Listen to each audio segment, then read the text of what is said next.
Alright, Red Evil fans, we gotta have a talk. So before we get into this, let me just show you guys this right here. 39 achievements, 105 hours played.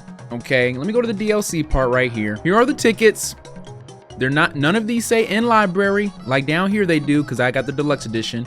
Okay, just want to let you know I didn't buy this. So this is coming from a guy who didn't use these before anyone says anything smart. Now, this video to me is comedy. Okay, like real talk. Like I said, we gotta have a serious talk, but it's comedy. So the Resident Evil community is sort of going on about the microtransactions that Capcom put in this recent update for the mercenaries and the exclusive tickets. Now, there are a lot of people saying that they understand both sides. There's a lot of people that are strictly on one side of the mark, and guys like myself who understands both sides, but I'm more on the side of one more than the other. Now, mind you, this is coming from a guy who did do S Plus Pro. I did it in 4 hours and some odd change. I actually put a community post on it. I was very excited about it. The hard part and everything was done. I got all the achievements. I got the very last achievement on stream. So a lot of my stuff was recorded and documented, except for my S Plus run. The only thing I used in my S Plus run was the Primal Knife Infinite. Basically, I did all the side quests for the merchant in the village and then got the Primal Knife Infinite, and then everything else was straight through. Now, it wasn't everything else was straight through. I still struggled even with that, okay?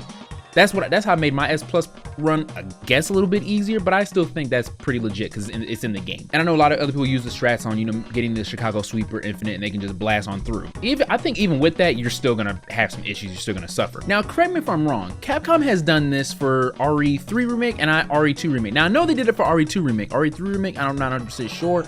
I could look it up, but I'm not. But I know they did it for RE2 Remake because I actually bought the DLC for the soundtrack swap. Now, I know a lot of y'all are thinking, why didn't y'all get those soundtrack swap legitimately? Why don't you just beat the game? You know, be real about it. You gotta earn those sounds. You know, I don't know. I'm being silly, guys. I know none of y'all are saying that, but still, I'm just being silly. I don't think it's that serious. I don't think it's that serious. This is a single player game.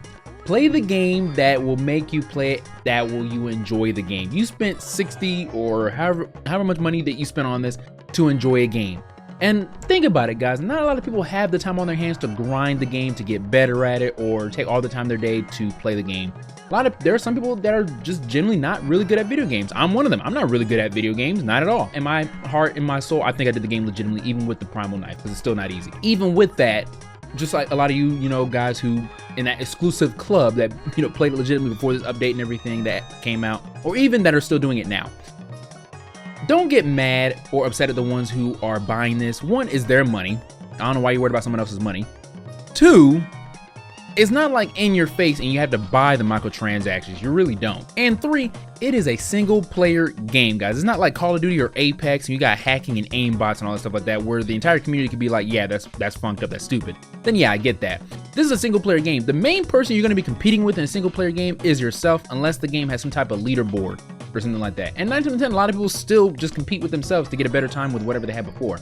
So the only person you should be getting mad at is yourself if that's your main concern. I don't know.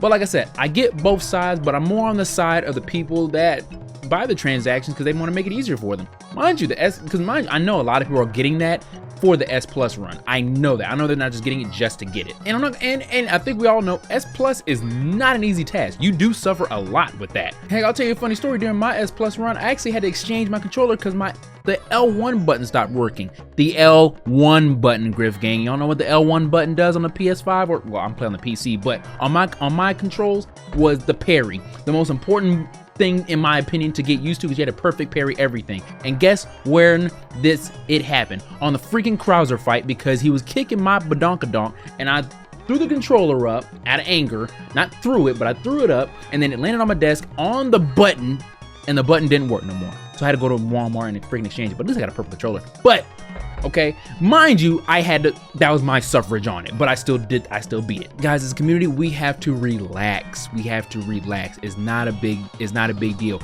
If some of you guys are saying like Capcom is scummy or anything about that for this, guys, the last 2 remakes they did it. Microtransactions is not new when it comes to internet online world. The company, mind you, Capcom is a business. They are not your friend. They're gonna want to make their money, and that's why they make these games and everything like that. Don't get me wrong, making video games is an art and it's important to them, of course. But I guarantee if there's no money in this, a lot of people probably wouldn't be doing this. Okay, so let's be real here. Let's be realists up in here. Okay, Capcom already got our money because of the game. Mercenaries was a free DLC. Let's be happy about that. They could have easily charged for that. 2, it's just microtransactions. It's not like it's freaking $20, $30. No, I think the top one is like $10 or something like that. It's not a big deal, okay? It's really not. So, but like I said, I get both sides, but at the same time, there shouldn't be a 2 sides to this. There really shouldn't. Now, if people are more upset about Capcom in this manner than other people that are buying it, okay, then cool. But if they buy it, they buy it. So what? They want to make the game enjoyable for them. Make the game enjoyable for you and just don't buy it. I don't know. I was like, but I had to have like I said, I'm more comedic when it comes to this stuff like that, because this is mainly funny to me. Like I said, I'm one of the people that did it, that beat it without doing all this stuff like that, even before the DLC and everything came out. And I'm proud of that. And I guess you could say I have bragging rights, I guess, but I don't need to brag or anything like that. I mean, I'll playfully brag and be like, oh, I did it. But I'm not gonna shun anyone for doing whatever they want with their hard-earned money. I don't care. Right? I don't care, and you shouldn't care either. There's a lot of things going on in the world than worry about some microtransactions of one of your favorite games, I guess. I just had to put this on here, just a quick little talk, because guys, it's not a big deal. But I'm not gonna talk your ear off, even though I think I already did. As usual, guys, I love you guys. Make sure you guys dab up that like button, subscribe to your own list, join the group, get in the description, sign off, trying to be silent, humble professionals. I love you guys. I'll see you guys in my next video. Take care.